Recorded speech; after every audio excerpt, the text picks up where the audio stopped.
Hello students, जैसा कि पिछले वाले वीडियो में हमने बेसिक केमिस्ट्री का फर्स्ट पार्ट देखा था।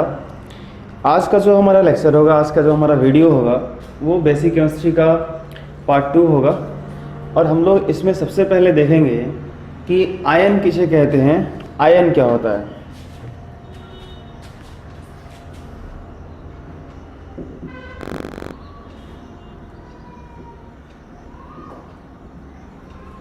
आयन, तो इसकी जो परिभाषा है वो ये है कि आवेशित कणों को ही आयन कहते हैं। Charged particles are called ion. ठीक है, मतलब जिस कण पे आवेश होता है, जिस कण पे आयन चार्ज होता है उसको हम क्या बोलेंगे, आयन।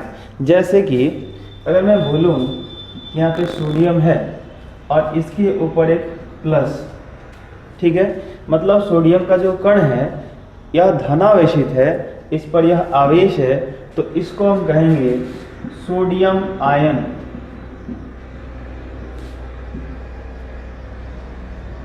क्या कहेंगे, सोडियम आयन।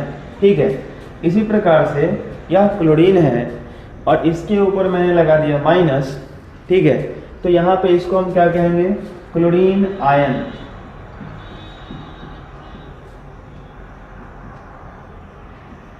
ठीक है, मैंने अब लिखा NO3 और इसके ऊपर माइनस, तो इसका नाम है नाइट्रेट आयन।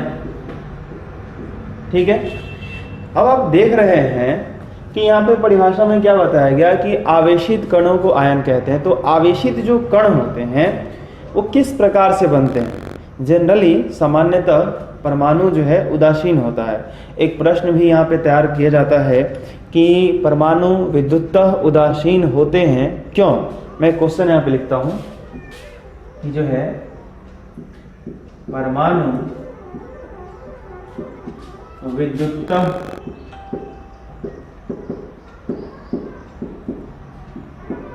उदासीन होते हैं क्यों। ठीक है,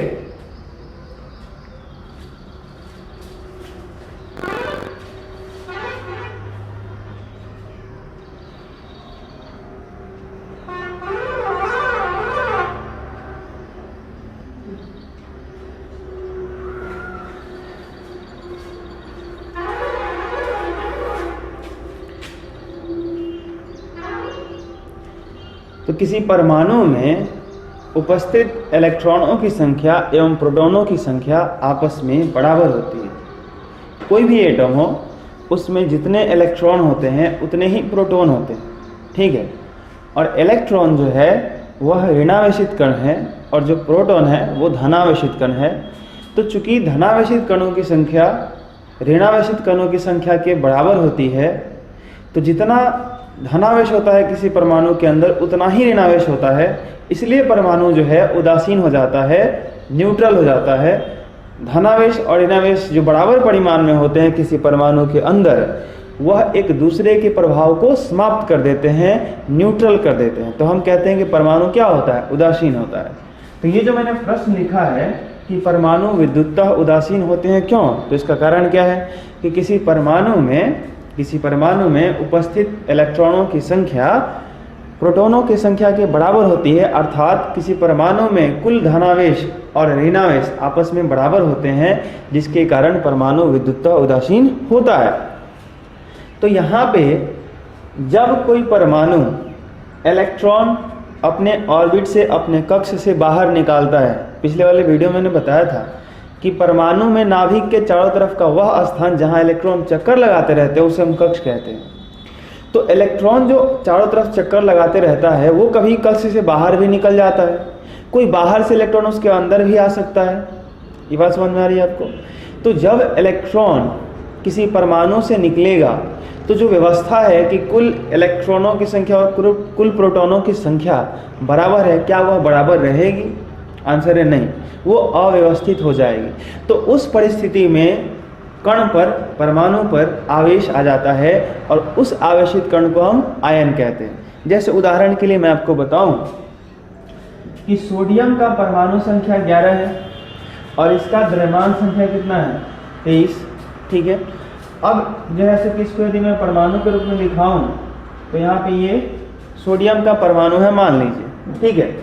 तो ये इसका क्या है, नाभिक। परमाणु के केंद्रीय भाग को नाभिक कहते हैं। और केंद्रीय भाग में दो कण कौन कौन से रहते हैं, प्रोटॉन और न्यूट्रॉन, हमने पढ़ा था। तो इस न्यूक्लियस में प्रोटॉन और न्यूट्रॉन दोनों रहते हैं, ठीक है। प्रोटॉन पे क्या होता है, प्लस चार्ज, और न्यूट्रॉन पे कोई चार्ज नहीं होता है। न्यूट्रॉन जो कण है वो उदासीन होता है, उस पर कोई आवेश नहीं होता। तो आप कभी कभी देखेंगे कि जब किसी परमाणु को हम लोग ऐसे दिखाते हैं तो इसके केंद्रीय भाग को प्लस से दिखाते हैं। तो इसका कारण क्या है कि नाभिक में प्रोटॉन होता है और प्रोटॉन के ऊपर प्लस चार्ज होता है, इसके कारण नाभिक को हम प्लस से दिखाते हैं। आई बात समझ में, ठीक है। और एक और बात कि जो नाभिक में प्रोटॉन और न्यूट्रॉन होते हैं वो कभी नाभिक से निकलते नहीं और ना ही प्रोटॉन और न्यूट्रॉन नाभिक के अंदर आते हैं, ठीक है। एक प्रक्रिया है जिसको हम नाभिकीय विखंडन कहते हैं और नाभिकीय संलयन कहते हैं। जैसे कोई बहुत बड़ा न्यूक्लियस होता है, बहुत बड़ा नाभिक होता है किसी बड़े परमाणु का, जैसे कि यूरेनियम एक परमाणु है जिसकी परमाणु संख्या 92 होता है और उसका परमाणु द्रव्यमान संख्या 235 होता है, ठीक है। तो यूरेनियम के दो समस्थानिक होते हैं, 92-235 और 92-238, इस तरह का दो उसका आइसोटॉप्स होता है। तो यूरेनियम एक ऐसा परमाणु है जिसके नाभिक विखंडित होते हैं, टूटते हैं, मतलब दो छोटे छोटे नाभिकों में बढ़ते हैं। तो नाभिक का विखंडन संभव है, दो छोटे छोटे नाभिक मिलकर के एक बड़ा नाभिक बना सकते हैं जिसको हम नाभिकीय संलयन कहते हैं। तो न्यूक्लियर फ्यूजन और न्यूक्लियर फिजन ये पॉसिबल है, नाभिकीय विखंडन और नाभिकीय संलयन ये संभव है, लेकिन ऐसा नहीं होता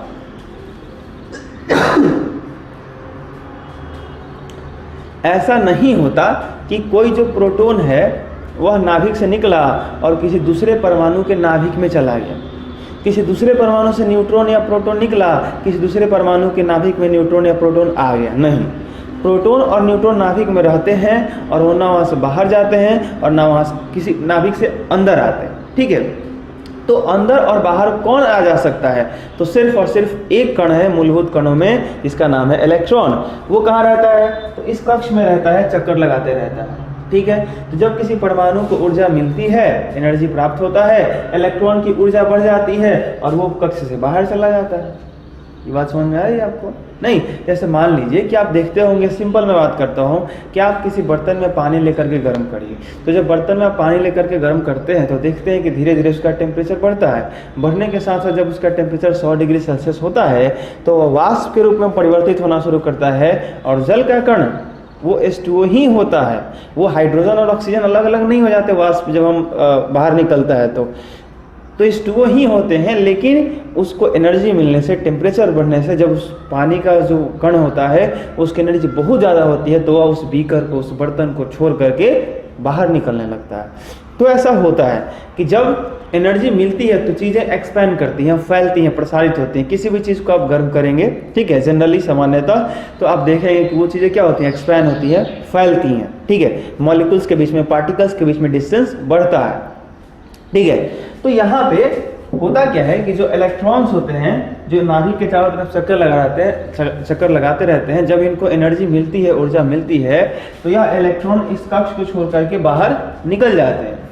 तो जब बाहर ये निकलेंगे तो व्यवस्था जो व्यवस्था व्यवस्थित था अब वह अव्यवस्थित हो जाएगा, क्योंकि पहले मान लीजिए कि इस परमाणु के अंदर 10 इलेक्ट्रॉन था और 10 प्रोटॉन था, तो भाई कोई आवेश नहीं होगा, पूरा का पूरा एटम न्यूट्रल होगा, क्योंकि जितना माइनस है 10 इलेक्ट्रॉन का मतलब 10 माइनस और 10 प्रोटॉन का मतलब 10 प्लस, तो पूरा का पूरा क्या हो गया, 0।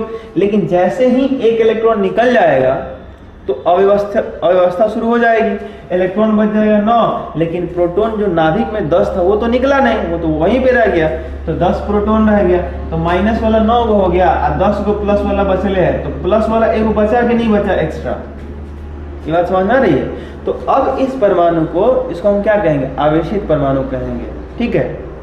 तो सिंपल सा बात है कि जब किसी परमाणु के कक्ष से इलेक्ट्रॉन निकलता है या बाहर से कोई इलेक्ट्रॉन परमाणु के कक्ष में प्रवेश करता है, तो जो पहले की व्यवस्था थी, परमाणु जो उदासीन था वह उदासीन नहीं रह जाता, वह अव्यवस्था के कारण, उस अव्यवस्था के कारण जो है सो कि परमाणु पे आवेश आ जाता है, चार्ज आ जाता है।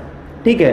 बेसिकली अगर आप ज़्यादा इसके गहराई में जाना चाहेंगे तो मैं एक चीज़ बताना चाहूँगा आपको कि जो चार्ज का कॉन्सेप्ट है, आवेश का जो कॉन्सेप्ट है, सबसे पहले फिजिक्स के दरमियान उत्पन्न हुआ था, जब बेंजामिन फ्रैंकलिन एक वैज्ञानिक हैं जिन्होंने दो रॉड आपस में रगड़ करके और बताया था कि भाई दोनों को जब हम रगड़ते हैं तो उनके बाहरी कक्षीय परमाणु का जो गुण होता है वो बदलता है और एक नया गुण उत्पन्न होता है, और जो नया गुण उत्पन्न होता है उसे हम आवेश कहते हैं, चार्ज कहते हैं। तो आवेश का बहुत ही जो है सो कि पुराना किस्सा है कि आवेश किसे कहते हैं, तो ये फिजिक्स से चल के आती है। लेकिन बाद में इसका जब इलेक्ट्रॉन, प्रोटॉन, न्यूट्रॉन का डिस्कवरी हुआ कि किसी परमाणु के अंदर ये तीन मूलभूत कण रहते हैं, तो ये बात समझ में आई कि हाँ, जैसा कि परमाणु से कक्ष से इलेक्ट्रॉन निकलते हैं जिसके कारण एक जगह प्लस आता है और एक जगह माइनस आता है। ठीक है। तो जैसा कि इस तरीके से आवेश का निर्माण होता है। तो जब भी किसी परमाणु के कक्ष से इलेक्ट्रॉन निकलता है या बाहर से कोई इलेक्ट्रॉन कक्ष में प्रवेश करेगा तो जो है सो कि वो आवेशित होगा। ठीक है। तो मैंने यहाँ बताया था कि जो है सो कि ये सोडियम है और सोडियम का परमाणु संख्या 11 है। तो मैं आपसे पूछूं कि प्रोटॉन कितना होगा, तो प्रोटॉन 11 होगा, क्योंकि जितना परमाणु संख्या Z होता है उतना ही तो प्रोटॉन होता है, और जितना प्रोटॉन होता है उतना ही इलेक्ट्रॉन, तो 11 इलेक्ट्रॉन भी होगा। अब इलेक्ट्रॉन पे कौन सा चार्ज होता है? माइनस, ऋणावेश। ठीक है। तो इलेक्ट्रॉन पे 11 माइनस हो गया, तो माइनस वाला 11 हो गया, प्लस वाला भी 11 हो गया, तो टोटल क्या मिला? 0। तो इस परिस्थिति में हम कह सकते हैं कि सोडियम क्या है? उदासीन है। लेकिन मान लीजिए कि सोडियम है ना, ये अपने अंदर से एक इलेक्ट्रॉन बाहर निकाल दिया, तो इलेक्ट्रॉन निकाला है तो प्रोटॉन 11 था तो कम हो जाएगा? नहीं, प्रोटॉन थोड़ी निकाला है, इलेक्ट्रॉन निकाला है ना, तो प्रोटॉन अभी भी कितना रहेगा? 11 रहेगा। कितना रहेगा? 11 रहेगा। लेकिन इलेक्ट्रॉन कितना हो जाएगा? इलेक्ट्रॉन तो एक निकाल दिया है, क्योंकि इलेक्ट्रॉन ही निकल सकता है, इलेक्ट्रॉन ही अंदर आ सकता है किसी भी परमाणु में, तो जो है सो कि 10 हो जाएगा। तो अब जो है प्लस वाला 11 हो गया, माइनस वाला 10 हो गया, तो क्या बचेगा? ये वो प्लस बचेगा कि नहीं बचेगा? बचेगा ना। तो वही जो प्लस आएगा हम सोडियम के ऊपर दिखा देंगे। बात समझ में आ रही है? इसी प्रकार से आप देख लीजिए कि मान लीजिए हमारे पास मैग्नीशियम है, तो मैग्नीशियम का परमाणु संख्या 12, परमाणु द्रव्यमान 24, तो परमाणु संख्या 12, Z बराबर 12 है, तो प्रोटॉन भी कितना हो जाएगा? 12, इलेक्ट्रॉन भी कितना हो जाएगा? 12। तो 12 प्लस है, 12 माइनस है, रिजल्ट क्या मिला? 0, परमाणु उदासीन है। लेकिन मान लीजिए कि मैग्नीशियम परमाणु से 2 इलेक्ट्रॉन बाहर निकल जाए। कितना इलेक्ट्रॉन? 2 इलेक्ट्रॉन यदि बाहर निकल जाए तो प्रोटॉन कितना हो जाएगा? 10 हो जाएगा ना। प्रोटॉन 10 होगा। अरे प्रोटॉन 12 ही रहेगा, प्रोटॉन थोड़ी निकल रहा है। ऐसा ही कुछ बोल देंगे, आप समझ जाइएगा। ध्यान दीजिए, यहाँ पे प्रोटॉन 12 ही रहेगा। प्रोटॉन कहाँ रहता है? नाभिक में रहता है, जो परमाणु का केंद्रीय भाग होता है, तो वहां से वो निकलता नहीं है। ठीक है। तो प्रोटॉन हमेशा वही रहेगा। तो कितना हो गया? 12। लेकिन इलेक्ट्रॉन 2 निकला है, तो इलेक्ट्रॉन 2 कम हो जाएगा, तो पहले 12 था, अब कितना हो जाएगा? 10 इलेक्ट्रॉन। अब बताइए कि प्लस वाला 12 को रह गया, माइनस वाला 10 हो, तो प्लस में 2 को बचेगा कि नहीं बचेगा? ठीक है। तो वही हम मैग्नीशियम के ऊपर 2 को प्लस दिखा देते हैं।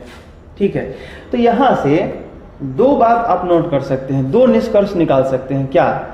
कि जब कोई उदासीन परमाणु इलेक्ट्रॉन का त्याग करता है तो वह धनायन का निर्माण करता है।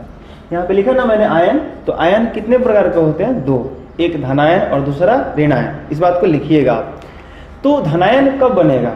तो जब कोई उदासीन परमाणु अपने कक्ष से इलेक्ट्रॉन को निकालता है तो वह किसका निर्माण करता है? धनायन का। देखिए सोडियम 1 इलेक्ट्रॉन निकाला था तो ये प्लस आया था, 1 इलेक्ट्रॉन, ये 2 इलेक्ट्रॉन निकाला था तो 2 प्लस आया है इसमें। इसका मतलब है कि जब कोई परमाणु इलेक्ट्रॉन का त्याग करेगा तो माइनस वाला कम हो जाएगा, अब प्लस वाला तो पहले उतना का उतना ही है, तो बढ़ेगा कौन? प्लस वाला। तो हमेशा उसमें क्या बचेगा? पॉजिटिव चार्ज बचेगा, धनावेशित होगा वो।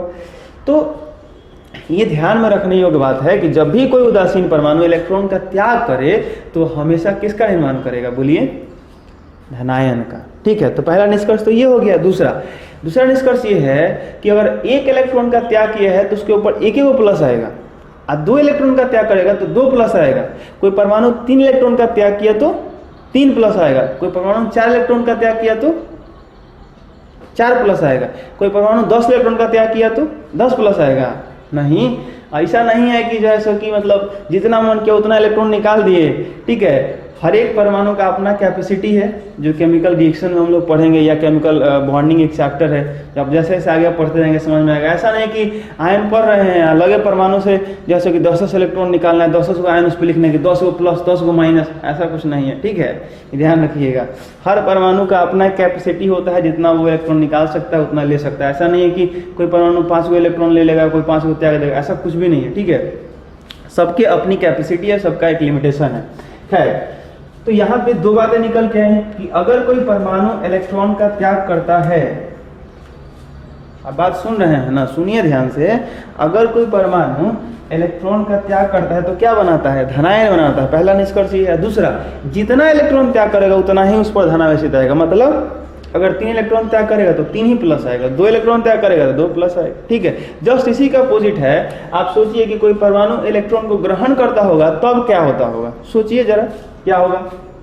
मान लीजिए ऑक्सीजन है, इसका परमाणु संख्या 8 होता है, परमाणु द्रव्यमान संख्या 16 होता है, तो Z बराबर 8 हो गया, तो प्रोटॉन भी 8 होगा, इलेक्ट्रॉन भी 8 होगा, है कि नहीं।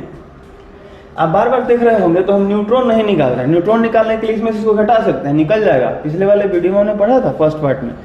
तो आप जैसे कि यहाँ से निकाल सकते हैं न्यूट्रॉन, लेकिन न्यूट्रॉन हम नहीं निकाल रहे हैं, क्या है कि न्यूट्रॉन पे कोई चार्ज नहीं होता है, वह उदासीन कण है, ठीक है। तो ना उस पर प्लस है ना उस पर माइनस है। तो चूंकि हम बात कर रहे हैं आयन का, और आवेशित कणों को आयन कहते हैं, तो यहाँ पे न्यूट्रॉन की कोई भागीदारी नहीं है, इसलिए हम उसको तुलना ही नहीं, उसको मतलब ले ही नहीं रहे हैं, ठीक है। तो प्रोटॉन पे प्लस होता है तो 8 है तो 8 प्लस हो जाएगा, और इलेक्ट्रॉन 8 है तो 8 माइनस हो जाएगा, क्या बचा? 0, परमाणु उदासीन है। लेकिन ऐसा हो जाए कि ये ऑक्सीजन है और कहीं बाहर से इसमें 2 इलेक्ट्रॉन आ जाए, ठीक है, बाहर से इसमें 2 इलेक्ट्रॉन आ जाए तो कौन बढ़ेगा? इलेक्ट्रॉन की संख्या बढ़ेगी या प्रोटॉन की संख्या बढ़ेगी? इलेक्ट्रॉन आएगा तो इलेक्ट्रॉन का ना संख्या बढ़ेगा। तो पहले कई इलेक्ट्रॉन था? 8, तो अब कई होगा? 10 इलेक्ट्रॉन हो जाएगा। लेकिन प्रोटॉन पहले कितना था? 8, वो बढ़ेगा? नहीं बढ़ेगा। तो वो कितना रहेगा? प्रोटॉन 8 ही रहेगा। तो सोचिए 10 को माइनस हो गया, अब प्लस वाला क्या है? 8 को, तो क्या बचेगा? माइनस में 2 को बचेगा ना, तो क्या आ जाएगा? ऑक्सीजन पे 2 माइनस आ जाएगा। तो हम इसको क्या बोलेंगे कि इस पे ऋणावेश आ गया, और इस कण को क्या बोलेंगे? ऋणायन बोलेंगे। मतलब धनावेशित कणों को धनायन कहते हैं और ऋणावेशित कणों को ऋणायन कहते हैं। आयन कितने प्रकार का? 2 प्रकार का। बात समझ में आ रही है? ठीक है। तो यहाँ भी आप 2 निष्कर्ष नोट कर सकते हैं, क्या कि जब कोई उदासीन परमाणु इलेक्ट्रॉन को ग्रहण करता है, जब कोई उदासीन परमाणु इलेक्ट्रॉन को ग्रहण करता है तो वह किसका निर्माण करता है? ऋणायन का निर्माण करता है। और दूसरा इसमें निष्कर्ष क्या होगा कि जितना इलेक्ट्रॉन लेगा, अगर 2 इलेक्ट्रॉन लिया तो उस पर 2 ही माइनस आएगा। 1 इलेक्ट्रॉन लेगा तो 1 ही माइनस आएगा। जैसे मैंने लिखा क्लोरीन, और ये 1 इलेक्ट्रॉन मान लीजिए ग्रहण किया, तो इसके 1 ही को माइनस दिखाएंगे। बात समझ में आ रहा है? ठीक है। अब इसका क्या परमाणु संख्या है क्या नहीं है उससे मतलब नहीं। जैसे मान लीजिए हम लिख दिए कि यहाँ पे x एक तत्व है और ये जो है सो कि 3 इलेक्ट्रॉन ग्रहण किया है, तो बताइए कि इस पर कितना माइनस आएगा। तो आप x के ऊपर इसे 3 माइनस दिखा दीजिए, क्योंकि जितना इलेक्ट्रॉन लेगा उतना ही उस पर माइनस आएगा। हम लिखें कि यहाँ पे y एक परमाणु है ना, आइए जो है सो कि अपने अंदर से 4 इलेक्ट्रॉन बाहर निकाला है, तो इस पर कई गो प्लस होगा? तो 4 गो प्लस होगा। बात समझ में आ रहा है? ध्यान रखिएगा। तो जो है सो कि जब कोई उदासीन परमाणु इलेक्ट्रॉन को ग्रहण करेगा तो वो क्या बनाएगा? ऋणायन बनाएगा। जितना इलेक्ट्रॉन ग्रहण करेगा उतना ही उससे माइनस आएगा। ठीक है, ये ध्यान रखना है। अच्छा, यहाँ पे एक बड़ा सिंपल सा एक क्वेश्चन है कि जो उदासीन कण होते हैं और जो आवेशित कण होते हैं, खासकर परमाणु लेवल पे मैं बात करूं कि अगर एक उदासीन परमाणु है और एक आवेशित परमाणु है, तो क्या उन दोनों के परमाणु संख्या अलग होंगे? जैसे मैं बोलूं कि Na+ है, Na है, ठीक है, तो हम पूछे कि इसका परमाणु संख्या और इसका परमाणु संख्या दोनों अलग अलग है, सेम है। तो ध्यान रखिएगा, इलेक्ट्रॉन कोई निकाले या इलेक्ट्रॉन कोई ग्रहण करे तो परमाणु संख्या पर कोई प्रभाव नहीं पड़ता है। क्यों? क्योंकि परमाणु संख्या की परिभाषा क्या था? था कि किसी परमाणु के नाभिक में उपस्थित प्रोटॉन की संख्या को ही परमाणु संख्या कहते हैं। तो इसके नाभिक में प्रोटॉन रहता है, इसके भी नाभिक में प्रोटॉन होगा, तो इलेक्ट्रॉन निकलने से प्लस आता है, इलेक्ट्रॉन आने से माइनस आता है। प्रोटॉन नाभिक में रहता है, वो ना निकलता है ना आता है, ठीक है। तो इसमें भी 11 प्रोटॉन होगा, इसमें भी 11 प्रोटॉन होगा, प्रोटॉन पे कोई इफेक्ट पड़ने वाला नहीं है, ठीक है। अब परमाणु संख्या प्रोटॉन की संख्या के बराबर होता है, तो इसका भी एटॉमिक नंबर 11 है, इसका भी एटॉमिक नंबर 11 है। समझ आ रहा है? तो ध्यान रखिएगा कि आवेशित जो कण होता है उसका जो एटॉमिक नंबर होता है वो चेंज नहीं करता है, वो वही रहेगा। ऐसा नहीं कि इलेक्ट्रॉन निकल गया प्लस आ गया एटॉमिक नंबर कम हो गया, नहीं, वो वही एटॉमिक नंबर है, वही एटम है, ठीक है। सिर्फ इलेक्ट्रॉन निकलने से प्लस आ जाता है, इलेक्ट्रॉन कोई लेता है तो माइनस हो जाता है, ठीक है। तो ये जो है सो कि आयन को लेकर के, आवेशित कण को लेकर के मूलभूत बातें हैं जिसको आपको ध्यान में रखने हैं कि आयन कैसे बनता है, कितना चार्ज आ सकता है, उसका मतलब क्या है, ठीक है। जैसे मैं बोलूं यहाँ पे कुछ इंपॉर्टेंट आयन्स भी हैं जिसका नाम आपको ध्यान में रखना चाहिए, मैं थोड़ा सा आपको याद दिलाना चाहूँगा। जैसे मैंने लिखा OH में माइनस, ऐसा कुछ, तो इसका नाम है हाइड्रोक्साइड आयन। क्या नाम है? Hydroxide ion.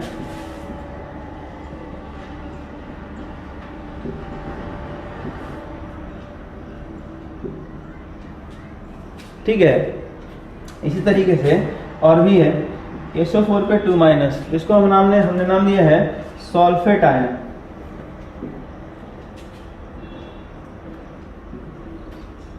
ठीक है, देख लीजिए, ये भी ऋणायन है, ये भी ऋणायन है। यहाँ पे और भी है, जैसे मैंने प्रारंभ में ही लिखा था NO3 माइनस क्या, नाइट्रेट आयन। ऐसे ही एक और है PO4 पे 3 माइनस, इसका नाम है फॉस्फेट आयन।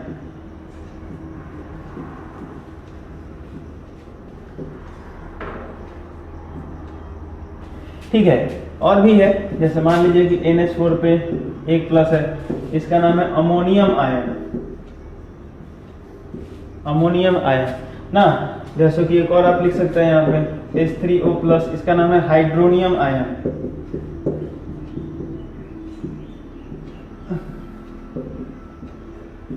ना, तो जैसे कि ये क्या है, हाइड्रोनियम आयन। तो ये कुछ इंपॉर्टेंट आयन्स हैं। इसके अलावा और भी है क्लोराइड, फ्लोराइड, तो बड़ा सिंपल चीज़ है। धीरे धीरे जैसे केमिकल रिएक्शन आप पढ़ेंगे आपको ये बात समझ में आ जाएगी कैसे नेमिंग करते हैं, कैसे इसको याद रखते हैं। फिर भी कुछ इंपॉर्टेंट है जो मॉलिक्यूल बनाने के काम आएंगे, तो इसको आप ध्यान में जरूर रखिए, ये हमें हेल्प करेंगे। ठीक है, अब जैसा कि हम लोग जानते हैं कि परमाणु में 3 मूलभूत कण होते हैं जिसका नाम क्या है, इलेक्ट्रॉन, प्रोटॉन और न्यूट्रॉन। तो इनके कुछ प्रॉपर्टीज हैं, ठीक है, और उसको ध्यान में रखना है कि जैसे इलेक्ट्रॉन का मास क्या होता है, इलेक्ट्रॉन का चार्ज क्या होता है।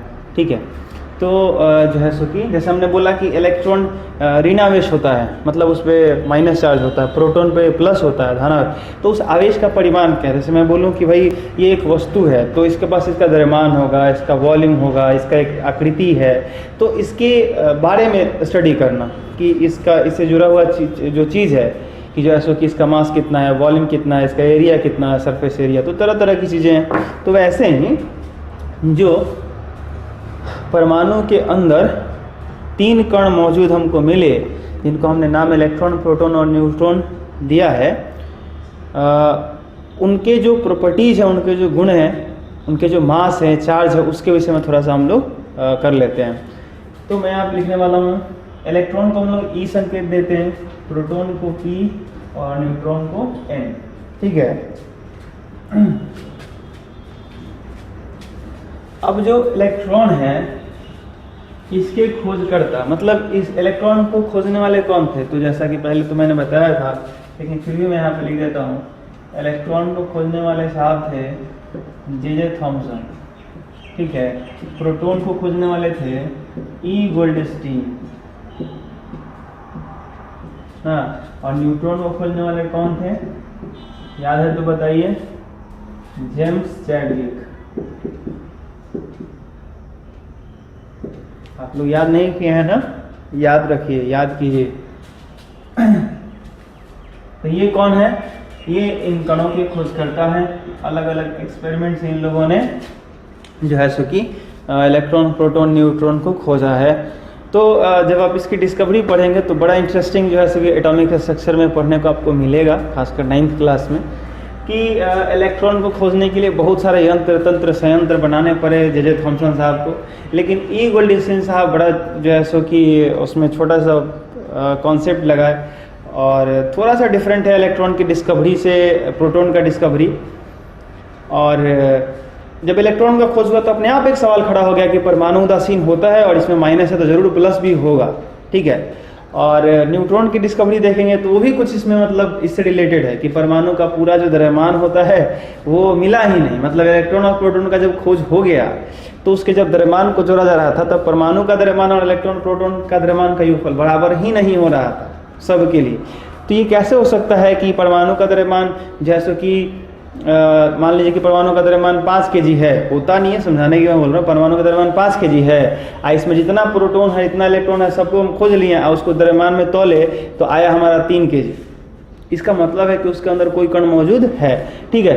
तो जब इलेक्ट्रॉन का खोज हो गया तो उसके बाद सवाल पे सवाल खड़ा होने लगा, ठीक है। अपने आप वो रास्ता बना लिया, पैटर्न बना लिया जिसकी सहायता से प्रोटॉन और न्यूट्रॉन का आविष्कार होते चला गया, ठीक है।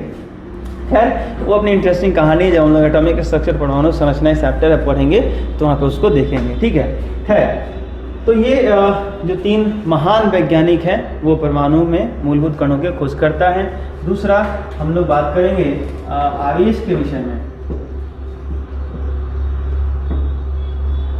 ये तो खोज करता है, डिस्कवरर है, ठीक है।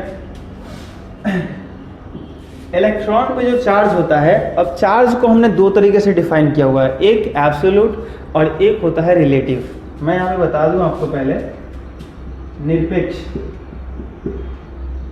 और दूसरा सापेक्ष, ठीक है। निरपेक्ष की जो अंग्रेजी होती है वो एब्सोल्यूट होती है और इसका क्या होता है रिलेटिव, या सापेक्ष को हम लोग आपेक्षिक भी कहते हैं, ठीक है। तो सापेक्ष आपेक्षिक या उसी को क्या बोलेंगे रिलेटिव। तो पहले इस टर्म को आप समझिए। मैं आपसे बोलूं कि जो है सो कि इन दोनों में बड़ा कौन है आप बताइए। तो आप देखेंगे तो बता ही सकते हैं कि ये वाला बड़ा है, ये वाला क्या है छोटा है। लेकिन मैं आपसे पूछूं कि ये वाला जो है इसकी जो लंबाई है और मेरी जो लंबाई है, इन दोनों में कौन बड़ा है? तो आप कहेंगे सर आप बड़े हैं, आपकी लंबाई बड़ी है, आपकी लंबाई ज़्यादा है, ये छोटा होगा। तो आप बहुत दूर मत जाइए, यहीं पे समझने का प्रयास कीजिए कि इसकी जो लंबाई थी वो इससे ज़्यादा थी। बात समझिए, इसकी जो लंबाई है वो इसके लंबाई के सापेक्ष में अधिक है, लेकिन इसी की लंबाई मेरे सापेक्ष में छोटा है, कम है, मेरे से कम। तो ये क्या है? रिलेटिव वैल्यू, सापेक्षिक या आपेक्षिक। मतलब इसके सापेक्ष में ये बड़ा है, मेरे सापेक्ष में ये छोटा है, किसी और के सापेक्ष में ये बड़ा हो सकता है, किसी और के सापेक्ष में ये छोटा हो सकता है। तो किसी अन्य कण के सापेक्ष में, किसी अन्य वस्तु के सापेक्ष में यदि किसी वस्तु का अध्ययन करते हैं, उसके लंबाई का, उसके क्षेत्रफल का, उसके आयतन का या उसकी किसी भी सिचुएशन का, तो वो रिलेटिव माना जाता है, वो आपेक्षिक या सापेक्षिक माना जाता है। लेकिन आप बात करते हैं कि सिर्फ उसकी लंबाई कितनी है, मैं बात करूं सब कुछ मैं भूल जाऊं और मैं पूछूं कि इसकी लंबाई कितनी है, तो ये एक जो है सो कि 1 फीट है, 12 इंच का 1 फीट होता है, उतना है ये। तो इसकी लंबाई कितनी है? 1 फीट। तो इसका जो निरपेक्ष लंबाई है, एब्सोल्यूट मतलब अपना, वो कितना है? तो 1 फीट। लेकिन मेरे सापेक्ष में क्या है? अगर मैं मान लीजिए कि जो है सो कि 5 फीट का हो, तो मेरे लंबाई का ये कितना है? 1/5। बात आपको समझ में आ रहा है? और इसके लंबाई का मैं कितना हूं? 5 गुना। तो ये जो मैं बोल रहा हूं कि मैं इसके लंबाई का 5 गुना हूं और ये मेरे लंबाई का 1/5 गुना है, ये क्या है? ये रिलेटिव है, सापेक्षिक है, ये एब्सोल्यूट नहीं है, ठीक है। तो जब किसी भी पार्टिकल के चार्ज की बात कर रहे हैं, तो जब हम उसके चार्ज की बात करेंगे, सिर्फ और सिर्फ उस कण के अपने आवेश के बारे में बात करेंगे, तो हम उसको निरपेक्ष आवेश कहेंगे। तो यहाँ पे जो इलेक्ट्रॉन का निरपेक्ष आवेश होता है वो -1.6 × 10⁻⁻19 कूलाम, ठीक है। कूलम जो है आवेश का एसआई मात्रक है और उसको हम C से दिखाते हैं, ठीक है। तो ये चार्ज का यूनिट है। जैसे आप द्रव्यमान को मापते हैं तो कहते हैं 5 kg 10 kg। तो अगर सिर्फ आप 10 बोले तो आपको फीलिंग्स नहीं आएगी कि मास के बारे में बात हो रहा है, लेकिन जैसे ही इसका यूनिट लगाते हैं किलोग्राम, आपको समझ में आ जाता है कि मास की बात हो रही है, द्रव्यमान की बात हो रही है। तो आज के बाद आप ध्यान रखेंगे कि जैसे ही हम लोग बोलेंगे कि 5 कूलम, तो कूलम किसका यूनिट हो गया? चार्ज का। मतलब उस वस्तु पे कितना चार्ज है? 5 कूलम। ये बात समझ में आ रही है? तो कूलम जो है आवेश का मात्रक है। तो इलेक्ट्रॉन पे जो आवेश होता है, और वो कौन सा आवेश? निरपेक्ष आवेश, ठीक है। एब्सोल्यूट चार्ज इलेक्ट्रॉन का इतना होता है, प्रोटॉन का होता इतना ही है, लेकिन अपोजिट मतलब प्लस में 1.6 × 10⁻⁻19 कूलम, ठीक है। और न्यूट्रॉन का कितना चार्ज होता है? 0। न्यूट्रॉन उदासीन कण है, इस पे कोई चार्ज नहीं होता। अब अगर बात करें सापेक्ष आवेश,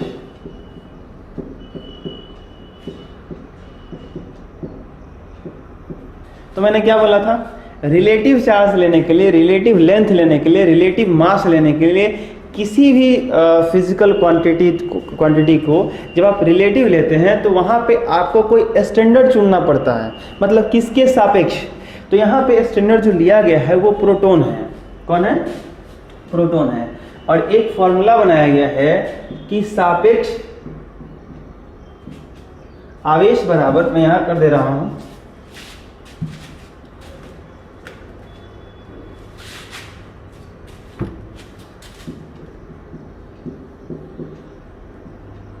सापेक्ष आवेश बराबर कण का निरपेक्ष आवेश बटा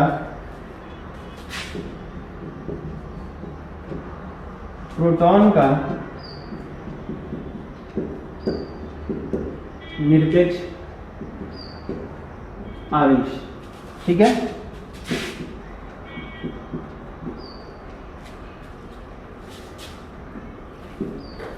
समझने का प्रयास कीजिए। अगर किसी कण का सापेक्ष आवेश आपको चाहिए, जैसे मान लीजिए हमको इलेक्ट्रॉन का सापेक्ष आवेश चाहिए, तो हम क्या करेंगे? देखिए, कण का सापेक्ष आवेश, तो जिस कण का सापेक्ष आवेश चाहिए उस कण का निरपेक्ष आवेश ऊपर रखिए। तो हमको इलेक्ट्रॉन का सापेक्ष आवेश चाहिए, तो इलेक्ट्रॉन का निरपेक्ष आवेश कितना है? इतना है। तो इसको यहाँ पे ऊपर रखिए, -1.6 × 10⁻⁻19 कूलम बटा प्रोटॉन का निरपेक्ष आवेश। तो प्रोटॉन का निरपेक्ष आवेश कितना है? +1.6 × 10⁻⁻19 कूलम। तो ये पूरा का पूरा वैल्यू कैंसिल हो जाएगा और -1 बटा +1, इसको जब आप सॉल्व करेंगे तो क्या आ जाएगा? -1। इसका मतलब है कि इलेक्ट्रॉन का सापेक्ष आवेश कितना होता है? -1। ये बात समझ में आई? अब किसी भी कण का आपको सापेक्ष आवेश चाहिए तो आप यहां उस कण का निरपेक्ष आवेश रखिए, लेकिन जो नीचे वाला आपने चुना है, जो स्टैंडर्ड आपने लिया है प्रोटॉन का निरपेक्ष आवेश, ये चेंज होने वाला नहीं है। आप इलेक्ट्रॉन का सापेक्ष आवेश निकाले तब भी यहीं पे रहेगा, प्रोटॉन का सापेक्ष आवेश निकाले तब भी यहीं रहेगा। ये नहीं चेंज होने वाला, सिर्फ यहां चेंज होगा। क्या?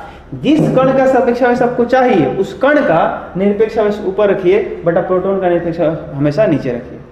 जैसे अगर आपको थोड़ी सी डेंसिटी वगैरह पता हो तो एक उसमें आता है रिलेटिव डेंसिटी, अपेक्षिक घनत्व।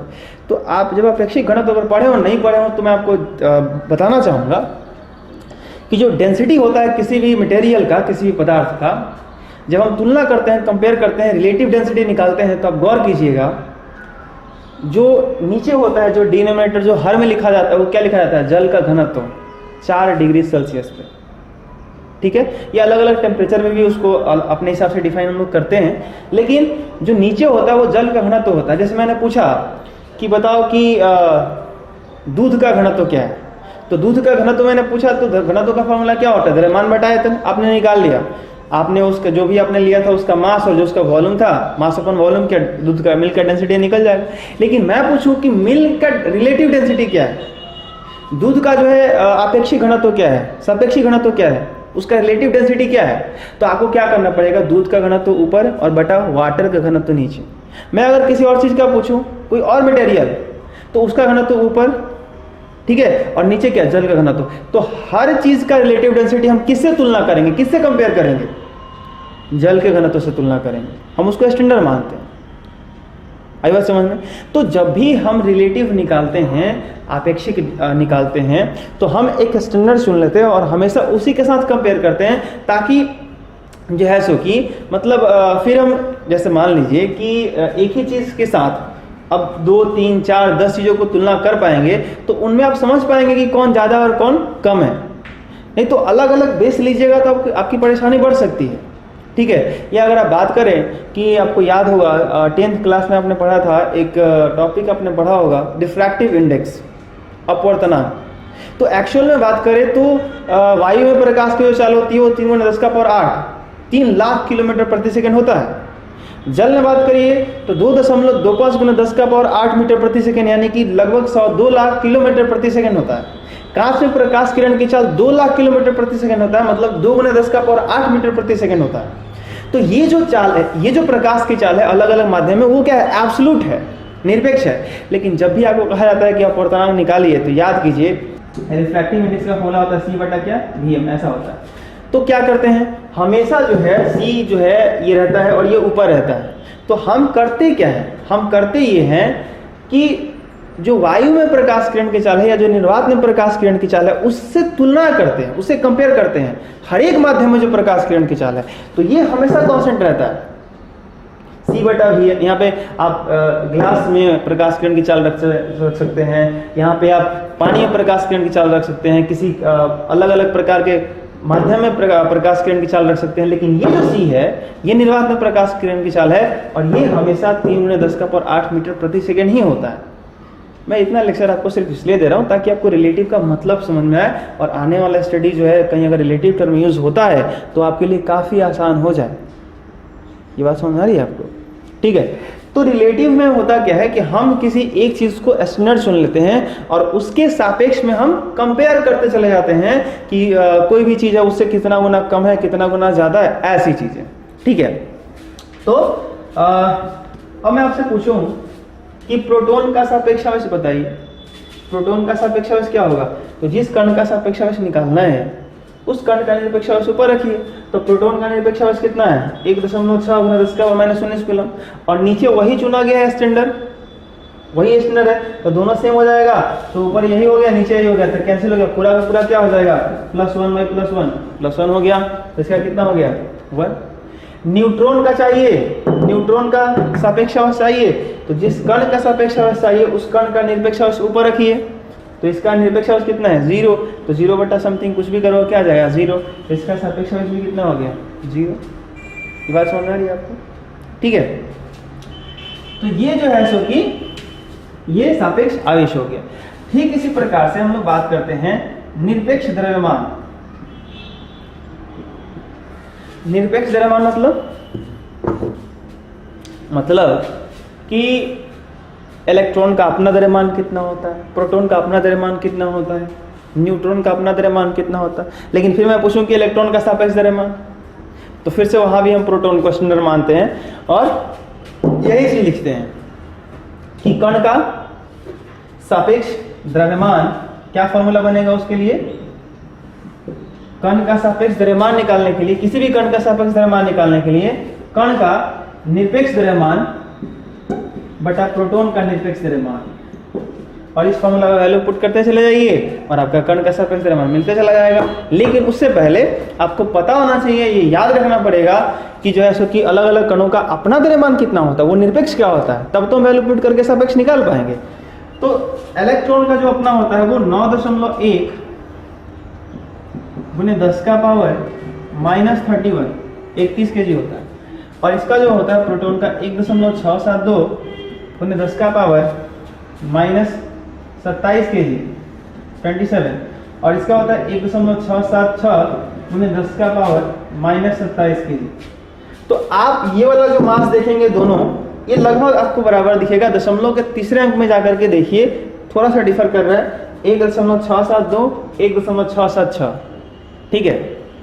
तो डेसिमल के जो थर्ड डिजिट है उसके बाद तीसरा जो डिजिट है उसमें जाकर थोड़ा सा डिफरेंट हो रहा है, लेकिन चूंकि ये एक छोटे से पार्टिकल का मास है तो छोटा सा डिफरेंस भी बहुत बड़ा अंतर कर देता है, ठीक है। तो यहाँ पे आप इसको अलग अलग ही याद रखेंगे, ऐसा नहीं कि वो बराबर, ठीक है, लगभग बराबर बोल सकते हैं लेकिन एक्यूरेट नहीं है।